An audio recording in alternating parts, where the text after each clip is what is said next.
Yes, obviously we'll bring you all the news that we have of Paul Lewis down there in Australia, but I think there's some good news on that, Murray. Well, from Silverstone, as they've reformed on the grid, 3 bits of good news. The first is that the accident to Paul Lewis proved, thank heavens, to be nothing worse than an injured ankle. The second bit of good news is that the weather is improving. Don't misunderstand me and think it's good. It's still raining, but it's nothing like as bad as it was. The third bit of good news is that Joey Dunlop has won at Imatra and is now the world champion in the Formula 1 class for the 5th year in succession. But at the 500cc class of the British Grand Prix, with, as you can see, the rain still coming down, Eddie Lawson continues to lead the World Championship by 13 points from the similarly mounted Yamaha rider Randy Mamola, also an American. Wayne Gardner, who was leading on the first lap of the discontinued race, is in 3rd place in the championship, with yet another American following Lawson and Mamola. In 4th place, Mike Baldwin. Christian Saron, the Frenchman, whose brother Dominique has won the 250 race here today, in 5th position, and Rob McElhenney, the British rider from Humberside, on the Team Agostini Yamaha, 6th in the World Championship. Because the race officially never happened, the first lap means that it was declared null and void. The grid reforms in exactly the same format. Wayne Gardner, and there he is, worried like all of them about his visor misting up, because they've now been on the line quite a long time, in pole position. Randy Mamola, Yamaha, in 2nd place, next to Gardner. And next to Mamola, the World Championship leader, Eddie Lawson, with 5 victories out of 8 races already this season. Then Christian Saron, 4th on the grid. Mike Baldwin, 5th. Rob McElhenney, 6th. Raymond Roche on the 4-cylinder works Honda, the Frenchman, in 7th position. And then on his camera-shod 3-cylinder Honda, Roger Burnett, who made a scintillating start when the race began previously. The 1-minute board has been shown. The race, as the previous one was intended to be, will be over 28 laps, 82.04 miles, and pretty grisly conditions, Barry Sheen. Yeah, really horrible conditions. You said the rain had stopped. Well, it had, but there's a lot more coming up from the south by the look of it. And all we don't want is very heavy rain, because there's not a lot of wind to clear it from the track, and there's a hell of a lot of surface water as you come up towards Abbey Curve, so it's not good conditions. About 30 seconds to go now. Weight on the handlebars. The machine in 1st gear. Bump start. Run. Bounce your backside on the saddle to overcome the compression. The engine fires and they're away. And when those red lights go on, there will be 10 seconds or less to the start when the green light goes on. There is the red. And it's go. The British Grand Prix has started. And again, it's the German, Manfred Fischer, who's rocketed through into the lead from the 3rd row of the grid. A sensational start, as it was before. But it's Wayne Gardner in 2nd position as they go round the right-hander at Cox, on towards Maggots, where the accident to Paul Lewis happened previously. But Fischer really is sensational. Yeah, quite incredible. I suppose the good thing is, if you're on the 3rd row of the grid, you can have a little bit of a sort of a walk before the flag drops and no one notices. But Wayne Gardner leads at Beckett's. Coming through on the inside is Ron Haslam on the Honda-powered Elf machine, but it's Fischer in 2nd place. Haslam is 3rd. Wayne Gardner leads, and I see the red of the Yamaha, and in 5th position it's World Championship leader Eddie Lawson. Number 6 is Randy Mamola, already a double winner in the British Grand Prix. See the 2 red Yamahas coming through to take up station behind Wayne Gardner, and it's Eddie Lawson, number 2, in 2nd position. It is Didier de Radiguez, the Belgian, on the 3-cylinder Honda, in 3rd place as they go round the right-hander at Club, up towards Abbey. Lap 1, 28-lap race. Number 4, Wayne Gardner leads. Number 2, Eddie Lawson 2nd. Number 8, Rodriguez 3rd. Then 4th is Ron Haslam. 5th is Rob McElhenney. So there are 2 British riders in the first 5 on the first lap. Yeah, I must admit, Haslam is going extremely well, because when you think that his little Honda that he's riding is not a factory engine or anything, and when it comes to the rain, if a guy's up the front, he's got to be a good rider. Now up to Woodcote at the end of the first lap.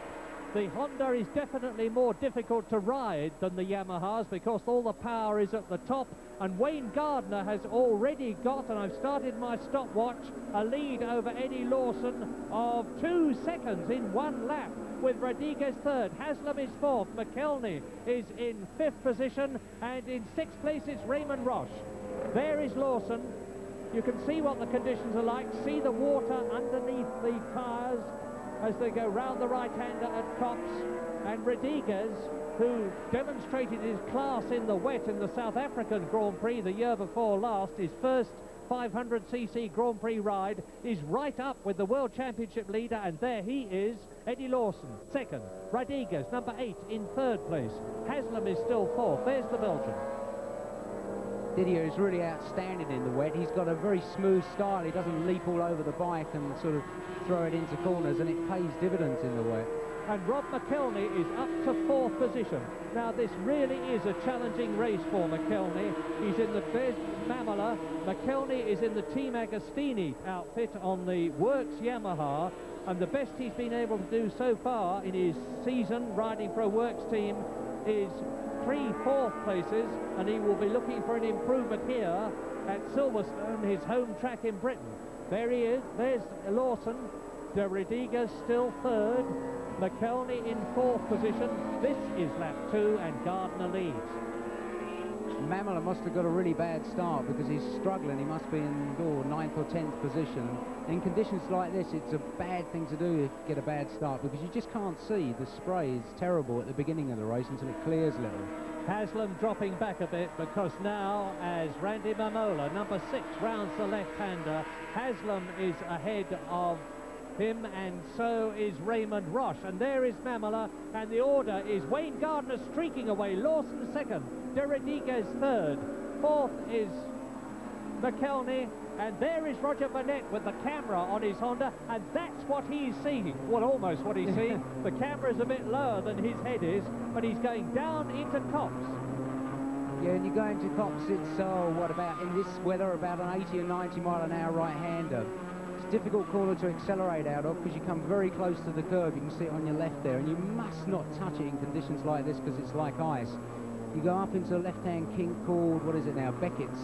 No, not Beckett's, Maggots, which are very, very fast left-hand kink. And down into the right-hander, which is Beckett's. Sorry, I don't know the names of the corners.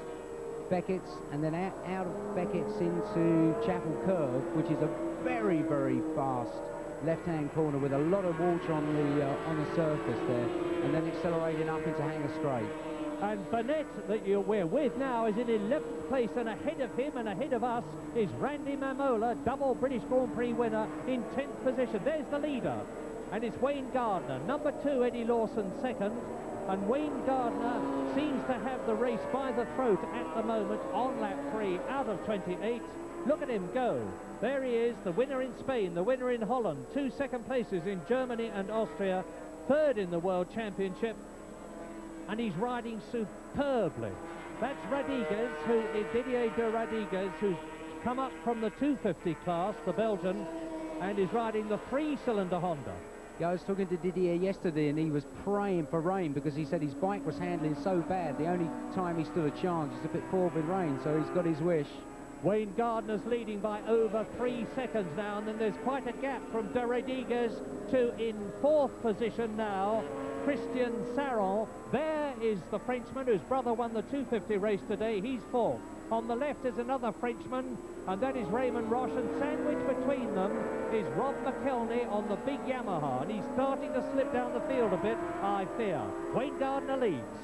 Yeah, Christian Saron is an absolute star in the wet. He's very brave, to say the least, but he proved at Hockenheim last year. He beat Freddie Spencer, and it was the first time a European had won a Grand Prix, so got to watch out for Christian. It's, 25 laps to go, so it's a long way yet. As the 3rd place man goes through, there is the 4th, and watch for Mamola, number 6. He's coming up through the field.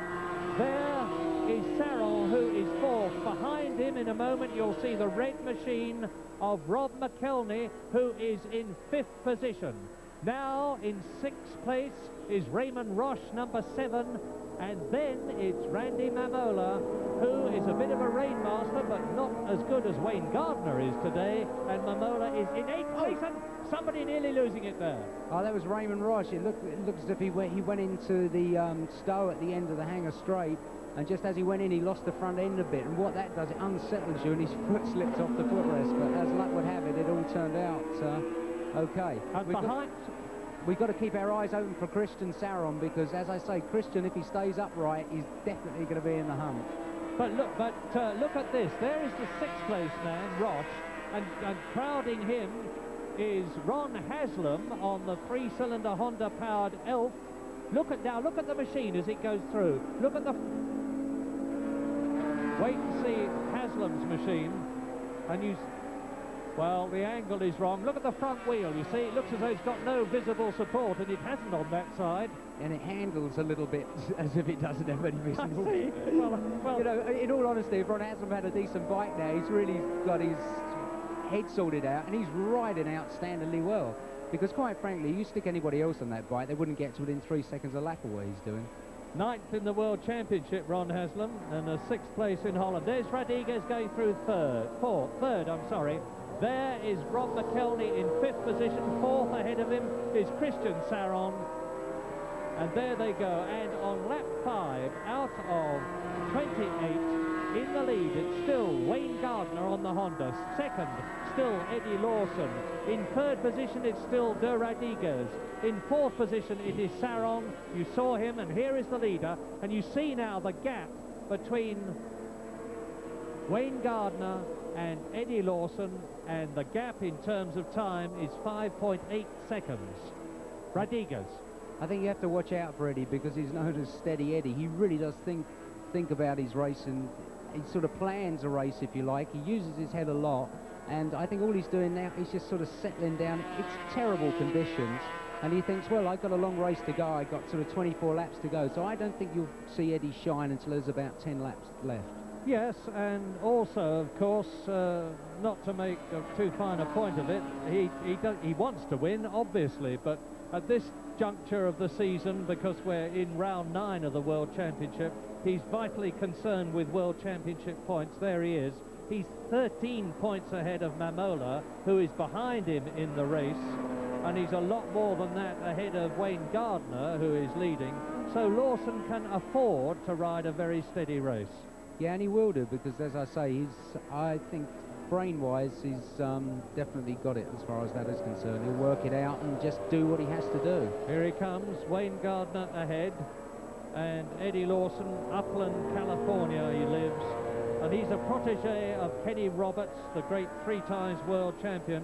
And although number 2 there, Eddie Lawson, is only 27 years, believe it or not, he has been racing for 20 years. He started, as they can in America, at 7 years of age, and he's in his 4th international year now. 4th in the World Championship in 1983. And there is Wayne Gardner.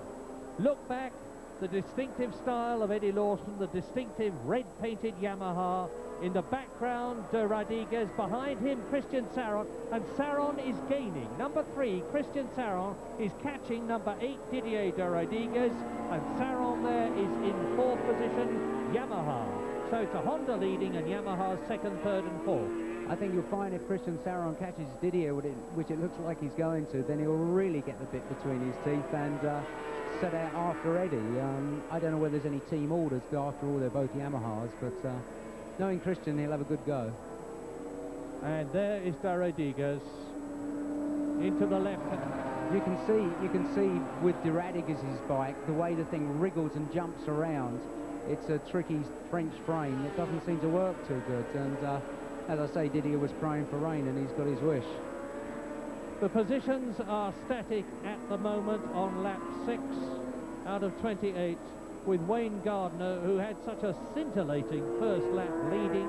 Eddie Lawson is still 2nd. There is the leader, little Wayne Gardner, the hero of Japan, and he is a super mega star out there on account of his never-ending succession of victories in the big races at Suzuka in Japan, leading from Eddie Lawson with Didier de Rodriguez third, so it's the Works 4-cylinder Honda in the front, the Works 4-cylinder Yamaha second, the non-Works 3-cylinder Honda of Rodriguez in third position.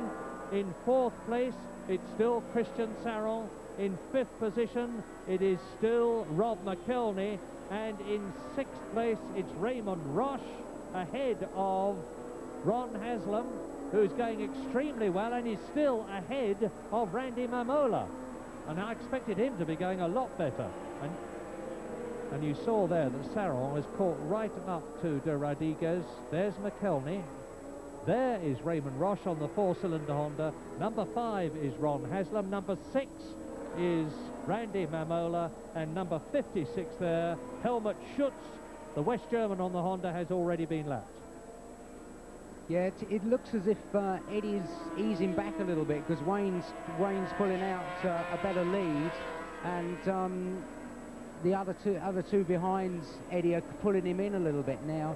Didier's probably not, say, half a second off in that lap, so I think you'll find that if Didier catches Eddie Lawson up, then he'll really have to start putting the pressure on, because after all said and done, Mamela's only 3 places behind them.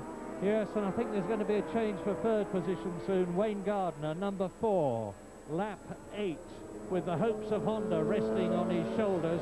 Honda have not had a good season. Freddie Spencer, the double world champion, has only ridden twice this year and has had to ride out of both races with his tendinitis complaint. And Wayne Gardner has brilliantly taken over the mantle of Freddie Spencer, but he just plain hasn't got the Americans' experience. And the result is that Honda have only won at Spain in the hands of Gardner and Holland, and Yamaha have won every other race. Lawson has won 5 of them, and Mamola has won 1. So Honda are really looking for victory here. And there's the camera bike of Christian Leliard. That's the second camera bike we've got. Here he is, and that's what he's seeing. And he's doing about 140 miles an hour.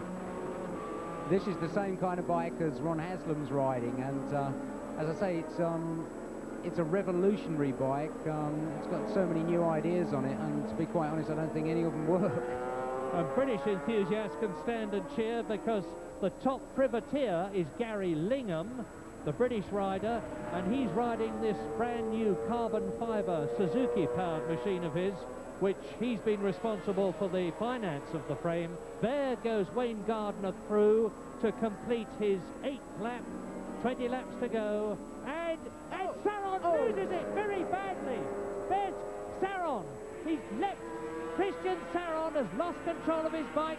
You can see, looks to be, I hope, okay. I think he's just recovering from the shock.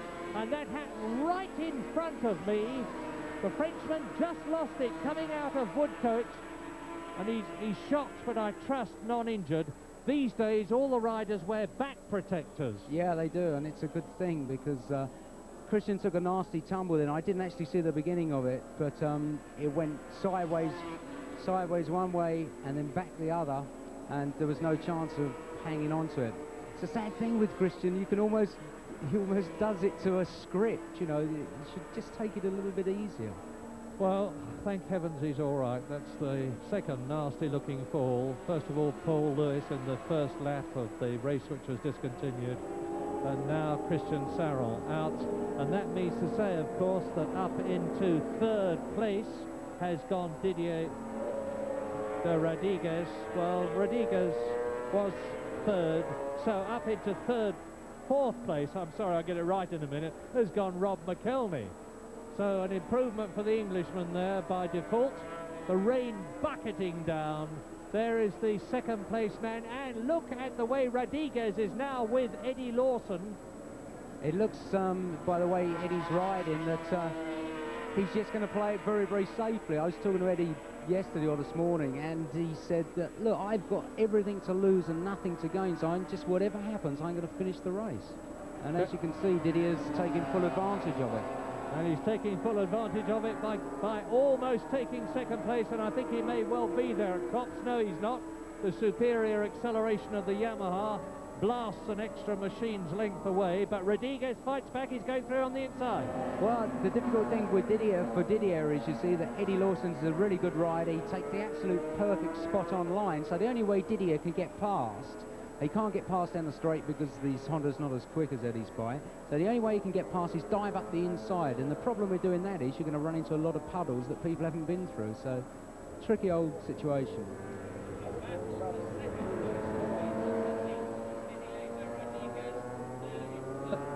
Battle for second place with Lawson there holding it from De Rodriguez, but now Randy Mamola has caught Ron Haslam, who is in 6th place, so there's a battle further down the field as well. And on lap 10, with Wayne Gardner leading, these two, Eddie Lawson on the red Yamaha and Didier De Rodriguez on the Honda, in 2nd and 3rd place. In 4th place now, it's McKelney. Then in 5th position, it's Raymond Roche. In 6th place, it is Ron Haslam. And behind Ron Haslam is Randy Mamola. And here comes Lawson. Here comes Rob McKelney. The Englishman, 4th position. Right. Rob will ride a steady race. We're coming to contract time pretty shortly because the season has only got 2 races to go, in Sweden on August the 10th and San Marino on August the 24th. And Wayne Gardner has only signed a year's contract with Honda, and with Freddie Spencer out of action and unpredictable for next year at the present moment, Honda will want to keep Gardner, and probably Yamaha will want him, and he's a very much sought after young man at the present moment. He's leading on lap 11. Now look for Lawson and look for De Rodriguez, who should be with him.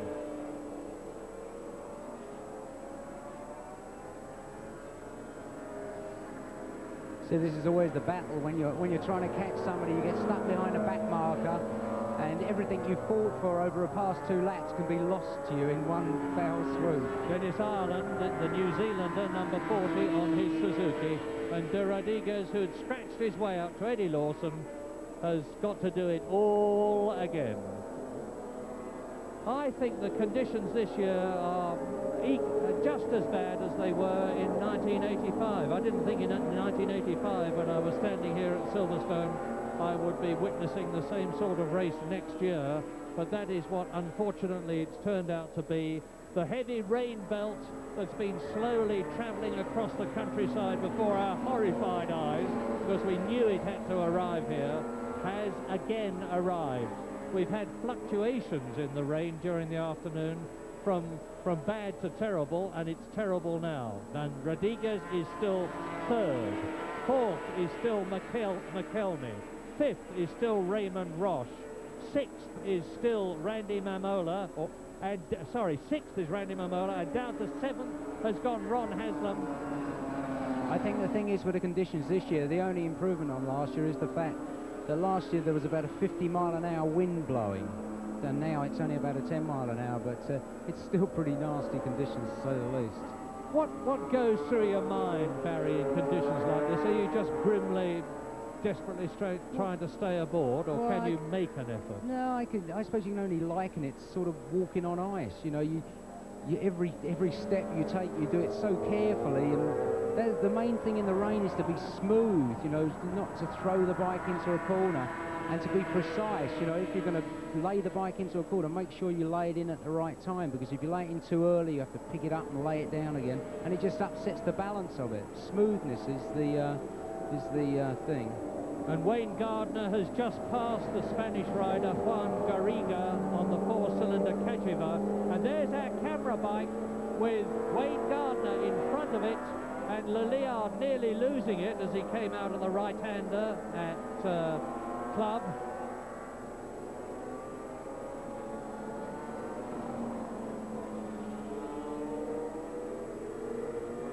Well, it's getting pretty spread out now. Lawson in 2nd place there, with Rodriguez still behind him, and Rob McKelney, if anything, is catching the battle between Lawson, number 2 on the red Yamaha, in 2nd place, and De Rodriguez, the Belgian, number 8, in 3rd. as Lawson and Rodriguez, there he is, make their way up through the midfield men. Rob McElhenney's coping well with it, and I think he's gaining. I'll put a stopwatch on them as they go past, and then we'll be able to check. They're coming through to complete their 12th lap, and Wayne Gardner has already done so. Yeah, it looks definitely as if Rob McElhenney's wheeling in Lawson and De Rodriguez. There they go. There's Lawson away, De Rodriguez away, and as McElhenney comes out of Woodcote, the gap is 7.8 seconds. Here he is. Here's Big Rob McElhenney, the man from Prix, the winner of the 1984 Classic and Senior TTs, and a lot of other successes as well. Suzuki gave him his chance, bit of a wiggle on there, last year in the Heron Suzuki team. And number 39, who's been lapped by Lawson and is being caught by De Rodriguez, was Henk van der Mark, one of the several Dutch riders in the race, and that is McElhenney. You can see the black pads on the outside of his knees. You won't be dragging your knees on the floor today. If you are, it's too late. Water wings, I should think, is the wear rather than knee pads. And Rob McElhenney, 26 years old, he's a big chap, 5'11", is Rob McElhenney, and he weighs some 13 stone, so there's a lot of him to keep that Yamaha on the ground. And he, like the others, is on lap 13, and we haven't said much about Wayne Gardner, and now is the time to say it. This young man, 26 years old, from Wollongong, and there really is a place called Wollongong, and Wayne lives there, is riding magnificently. He came over here. Oh, whoa! Sorry about that, Myron. So I was just looking out the window, and as you said, it is riding magnificently. He went across the white line, start line, and the bike went sideways. So just shows you what their reflexes are like. But he came over here riding the Formula One Moriwaki some years ago, sit up and big handlebars, with a sensational style and a lot of success. And then as a result of that, he joined the Honda team in 1984, the Honda Britain team, with the machines not as good as Freddie Spencer was riding. And from then on, he has not looked back. But meantime, with Wayne Gardner leading, with Eddie Lawson second, with Rodriguez in third position, with Rob McElhenney in fourth place, with Raymond Roche in fifth place, Randy Mamola is right up with Raymond Roche, the Frenchman. So, look for number 7, Raymond Roche, and number 6, Randy Mamola. You'll see them in a moment. And Raymond Roche is in 5th position, and there's Mamola challenging him. Number 6, Randy Mamola, in 6th place on the Team Roberts 4-cylinder Yamaha. The only man other than Wayne Gardner and Eddie Lawson to have won a Grand Prix in the 500 class this year. And I don't think Raymond Roche is at all happy, Barry. He's yet to finish higher than 5th this year, and it doesn't look as though he's going to do it here. He certainly doesn't seem to get on too well with the 4-cylinder Honda. I mean, he used to absolutely fly on the 3-cylinder bike, but I was talking to Wayne yesterday, and he was saying the bike was made so much for Freddie that it's very difficult for other people to ride. Yes, not many people realise that Honda made a maximum effort to support, and rightly so, Freddie Spencer. And the bike has been built to satisfy his riding style, and that certainly isn't Wayne Gardner's riding style or Raymond Roche's. And the result is that Mamola is about to take Roche, and has done so. I think by the looks of it, Eddie Lawson might have some kind of problem, because he went past the pits and he was gesticulating to his pit crew, and as he did, Didier de Rodriguez went past, so we should have Didier in 2nd place now. Lap 15, this is the crucial race for Eddie Lawson, because this race will decide how he runs his strategy, and he's lost the 2nd place. You're right, Barry. Up into 2nd place to Rodriguez. Now, we'll keep a weather eye, and that's the right word to use here at Silverstone today, on Eddie Lawson, because he's definitely, almost visibly dropping back. Surely it isn't, Barry, that he's giving the weather conditions best, because No, I remember no, no. how well he rode in South Africa to win No, a couple of years ago. certainly not. I would say that, well, it can be any kind of mechanical thing, but in these conditions you can get a lot of water and stuff in, and maybe he's got some water in the engine or whatever, but he's definitely slowing down. And watch for McKelney then. Watch for the second red machine coming round the right-hander at Club. There he is. There's McKelney, who is in 4th position now to number 2, Eddie Lawson's 3rd place. On this, the 15th lap out of 28.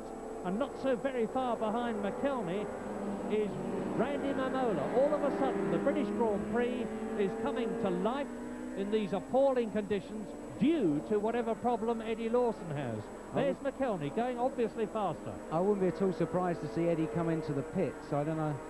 He's obviously got some kind of problem there. We don't know what, but he slowed down so much, probably 1.5 seconds that lap. So the next lap round, I wouldn't be at all surprised to see him come in. Rodriguez, well, they've gone through now. They've gone past our commentary position, which is almost opposite the start and finish line. Now there's De Rodriguez 2nd, there is Lawson 3rd, and looming larger all the time behind him in 4th position, number 9, the red Yamaha of Rob McKelney from Brig. There he goes. You could see the way that Lawson accelerated out of that corner. He's not down behind the screen or anything, so he's got something wrong, because he's not the kind of guy to give up for no reason. Yeah, you can see that He's not trying. Well, if he has got machine trouble, it's the first time this year that he's had a problem with the bike, because although he failed to win in Spain, he finished in 2nd place. And down, that's Leliard, I think. It looks like Christian Leliard's bike. But anyway, now McKelney is getting closer all the time to this man in 3rd place. Eddie Lawson with Wayne Gardner leading on lap 16 with Didier De Rodriguez, and it was Christian Leliard who fell off. And look, there it is. There's the battle now for 3rd. And soon Rob McKelney is going to be higher in a Grand Prix than I can remember him being this year. The highest that McKelney has finished in a Grand Prix this year has been 4th. He's had two 4th places in Germany and Yugoslavia. He's challenging his team leader now, Eddie Lawson, for 3rd place. He's going to take it soon. There's Lawson. See, it's quite funny. I don't know whether it's a mark on the edge of the tyre, but it looks as if there's something out of balance on the back end of the bike. Oh, there he was gone. Some sort of eccentricity. You can see a wobbling effect on the rear wheel of Lawson's bike. Let's see if we can get a close look here. It does look as if the thing's bouncing. I don't know. It's hard to say. If it wasn't motorcycles, Barry, I'd say clipped a curb and damaged the rim. But you see, what might have happened if the tyres shifted on the rim, it goes out of centre then, and it can give you terrible sort of vibration on the back end. It might just be the chalking on the rear wheel, but for whatever reason, by his standards, Eddie Lawson is cruising. limping. Right, and Rob McKelney is about to take that 4th position, and that'll be on lap 17, and then Lawson will be hanging on for World Championship points. What I would imagine would happen, Rob would pass Eddie and then just stay there and then drop back at the end of the race and let him pass again because of the World Championship points situation. And Gary Lingham is doing well in the background. He's moved up into 7th place, leading Privateer on his carbon fibre frame Suzuki. And there is the seemingly invincible at the moment, Wayne Gardner, leading on lap 17 as he has led from virtually the first corner, coming up to lap Ray Swan. And Ray Swan doesn't hang about, so you can tell how fast Gardner's going. The skies are clearing, but the rain is still bucketing down, and Gardner is riding beautifully smoothly, and that's exactly what you've got to do in these conditions. It's funny because I was talking to to Wayne, and he says, "Oh, I hate the rain." Everybody hates the rain, but he's never shone in the rain, and today he's really shining. You know, he's riding very smoothly and not sort of picking it up. Oh, now just as I say that, by the look of, you see what can happen there. I wouldn't be at all surprised if he went in, just hit a puddle, the front end aquaplane, and it just shakes your foot off the footrest. The same as happened to Raymond Roche earlier on. And I'm interested to notice that although McKelney is going very hard, he's still, when they went past us, in third position and not seeming to have made up any ground on in third position, Eddie Lawson. So there's the leader, lap 18, 28 lap race. There's Lawson, there is McKelney behind him. Well, I'm totally mystified about whatever Lawson's problem I would say that we'll wait and see if Baldwin passes Rob McKelney, then you might see Rob go on and pass Eddie Lawson, because obviously all that Rob's doing is just sitting behind Eddie, you know, which is the sensible thing to do so as not to take points away from him. Well, there's Rodriguez, just gone through in second position. Coming towards us now, number 44, Juan Garriga, who's being lapped by all the lead men. And now, as I said that, McKelney has visibly closed on and has to make the decision about whether he's going to pass his team leader and rob him of World Championship points. I don't know if there are team orders. I would suspect there might well be in the Agostini team, because the World Championship is of vital importance to them and to Yamaha, and Lawson is the man who's leading it. And I think we should keep our eye on Didier de Radiguez, because he's pulling in Wayne Gardner, so we should get a time, you know, a split time, and see what the difference is. At 19, there is de Radiguez in second position on the three-cylinder Honda, and although the maximum speed differential between the Honda 4 of Wayne Gardner and the Honda 3 of de Radiguez is not as great as it is in dry conditions, de Radiguez is taking full advantage of that, because it evens out the gap between them. The Honda 3 handles better than the Honda 4. And there's the leader. Look at the bow wave. Look at the bow wave, and we'll get some comparative times as they go through. I think the conditions are getting worse, if anything. Yes, the rain. I look at a big puddle in front of me, and the rain is... Oh, you can look at that. Now look for de Radiguez. I don't think you see him come in at the back yet, but he's definitely pulled some back. There he is. There's a long gap. But there's still 10 laps to go. Correct. And don't forget, Didier is in the same position as the guys in the 250 race. He's got everything to gain and nothing to lose. And still, Rob McKelney is either holding station or can't get by Eddie Lawson. And I'm beginning to think that it's the latter and not the former. There we go. Third and fourth. Lawson, number 2, Yamaha. And McKelney, number 9.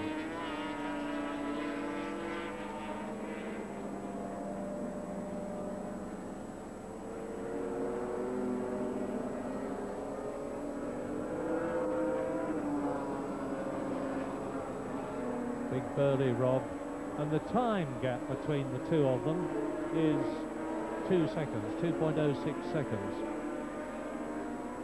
But it's what's happening up front that's getting critical now. We're on lap 20. Here is the race leader, Wayne Gardner, seemingly not having visor problems. I could see his eyes quite clearly there. He's round the right-hander at Beckett's, into the left-hander at Chapel, down the hanger straight for the 20th time in this 28-lap race, and watch. And there's Rodriguez coming out of Beckett's into Chapel. So there's virtually the whole length of the hanger straight between Wayne Gardner and de Rodriguez here. The highest he's finished in a Grand Prix this year is 5th position, and he's in 7th place in the World Championship. Number 8, de Rodriguez, who comes from Brussels. But I can't see, unless Wayne Gardner has some sort of machine problem, de Rodriguez making up the gap between them at the present moment. Be interesting if we get get a time, get a distance this lap. He pulled in about half a second the lap before, but it's an uphill task, and you never know. Round Abbey Curve, over the crest, under the bridge, into Woodcote. The sky visibly brightening, but I think it's only fooling us because it's done that before this afternoon. Over the line goes Wayne Gardner as into Woodcote comes de Rodriguez. Down to Copse goes Gardner, here he is. And the gap between number 4, race leader Wayne Gardner, number 8 Didier de Rodriguez is 10.6 seconds. Lawson is coming through, you'll just see him in the background, and the gap between de Rodriguez second and Lawson third is 8.53 seconds, and Lawson has increased his lead over the 4th place man, his teammate Rod McElney. In 5th position behind McElney, and some way back at the moment is Randy Mamola, and in 6th position behind Randy Mamola it's Raymond Roche.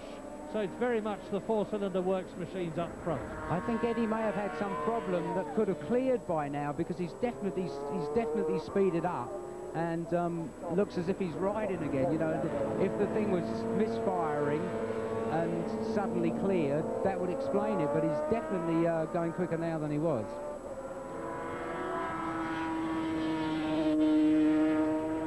You get that peculiar eccentricity effect on the rear wheel, irrespective of which side you're looking. And look at the front wheel almost aquaplane. There's Randy Mamola, number 6 there in 5th position. A double British Grand Prix winner, riding for his 3rd works team, 3rd make-up works machine, because he started his works career with Suzuki, went on to Yamaha, on to Honda, and this is his 8th Grand Prix year, so Mamola's got an enormous amount of experience, won in Belgium this year.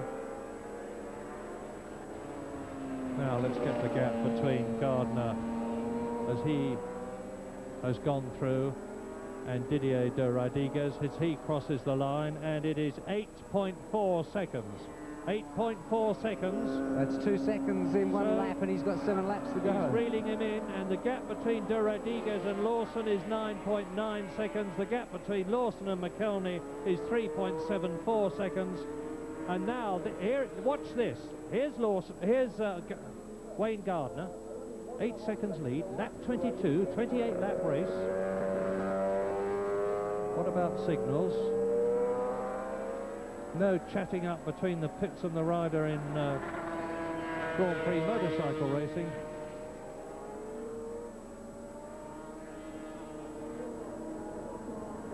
Now there's the gap down Hanger Straight between Wayne Gardner and Didier de Rodriguez there in the background, and it is visibly less than it was on lap 20.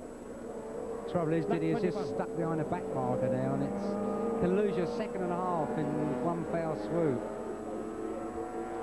Gardner.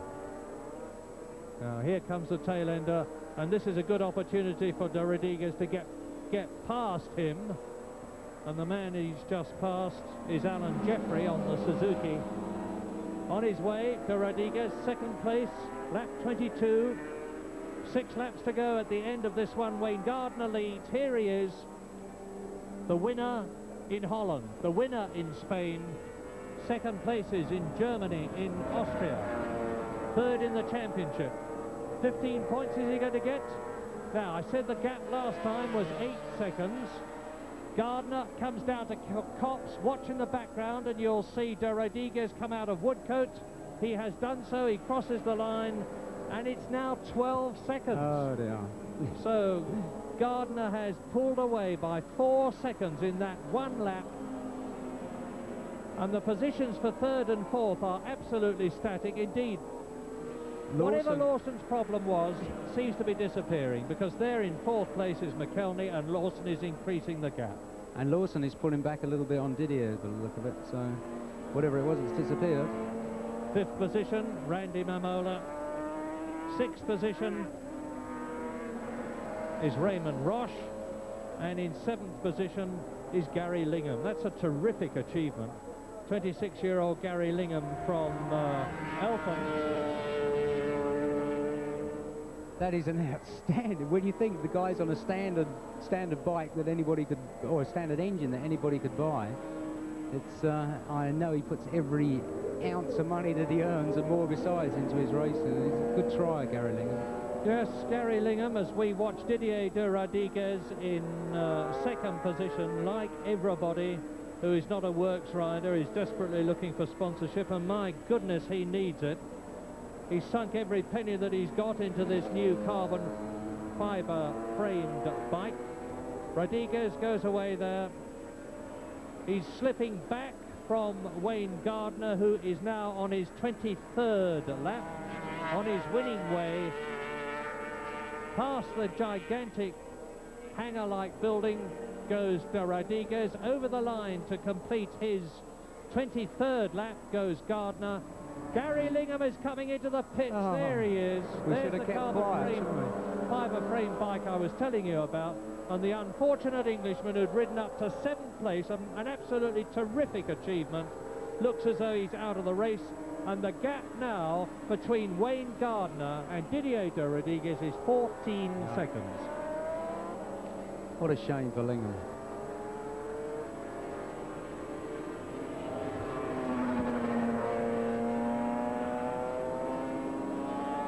And just for the interest of those of you who follow the fortunes of Neil Mackenzie, the 250 and 350cc Armstrong works rider, he's up into 9th position on his first ride in a 500 in a Grand Prix. As we look at Wayne Gardner, lap 24, he's led from the first corner to this one, and there is Neil Mackenzie, the Silverstone Armstrong team rider, Charles Mortimer's team, and Neil Mackenzie, number 47.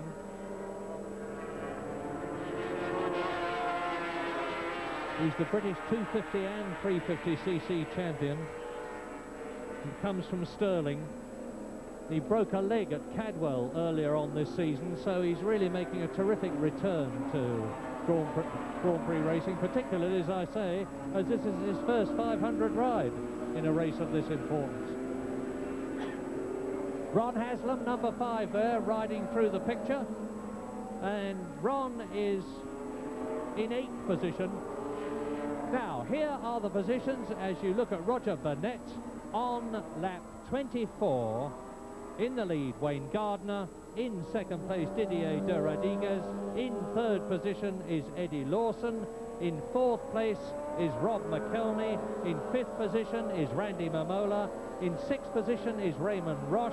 In seventh place is Ron Haslam. In eighth place is Kenny Irons, and that's a good performance. And in ninth position, as you heard, is Neil Mackenzie. Kenny Irons, that's an outstanding achievement, because Kenny only did, the first time he rode a 500 was this year, and it's not a factory bike or a factory engine or anything, so you've got to hand it to the guy. There's the elf I was telling you about, Ron Haslam. See, it's only got a swinging arm on one side of the front wheel. There's Mike Baldwin, who's number 11, surprisingly down the field, because he is in fourth place in the World Championship and nowhere in the British Grand Prix. Ron Haslam.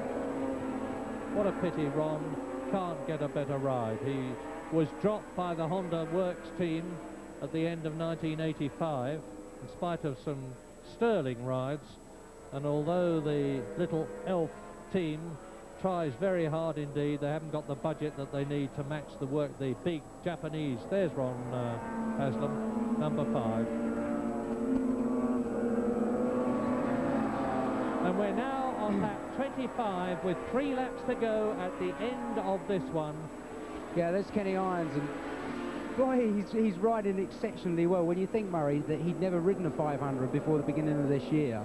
And I was at the race where he first rode it, which was Mallory Park, and he said, oh, I really don't like this thing, but I hope I'll get used to it. And he certainly has done.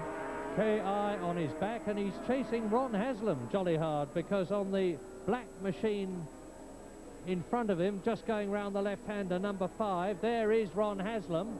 Ron, number 5, is in 7th position. Kenny Irons is 8th. There's Ron.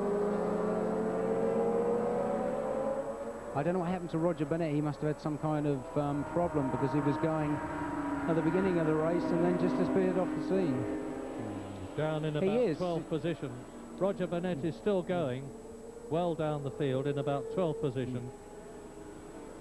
And now, for the first time today, we look up into the sky and see blue sky.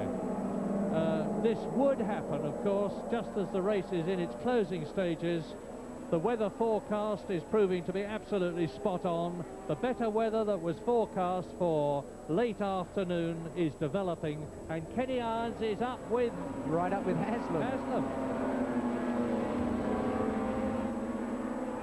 This is Kenny Irons' first GP, and to get a result like this is quite incredible. He's ahead of Ron Haslam. Kenny Irons has moved up into 7th position.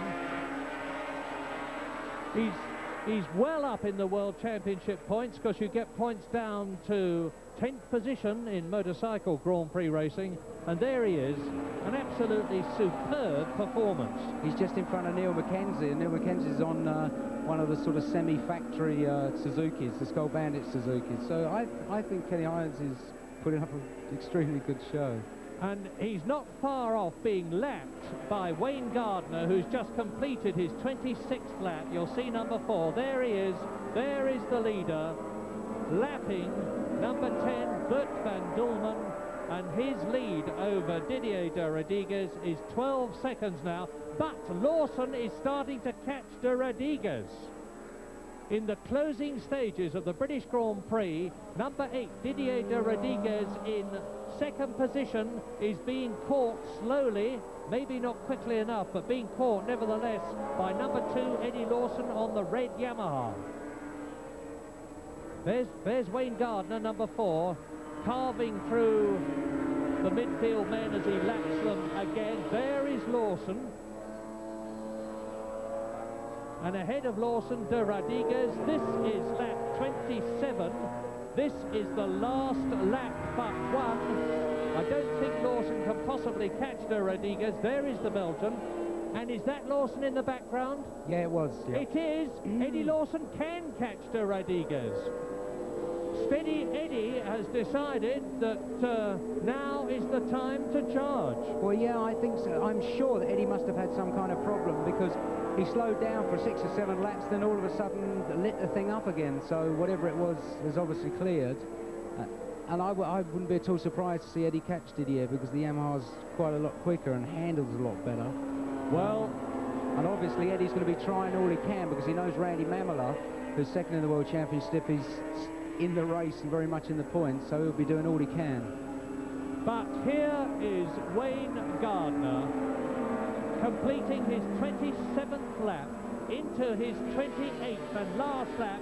He moves his head and looks at the board, which says 1 lap to go. There is Lawson in 3rd position, and the gap between de Rodriguez and Lawson as they enter the last lap is 2.4 seconds.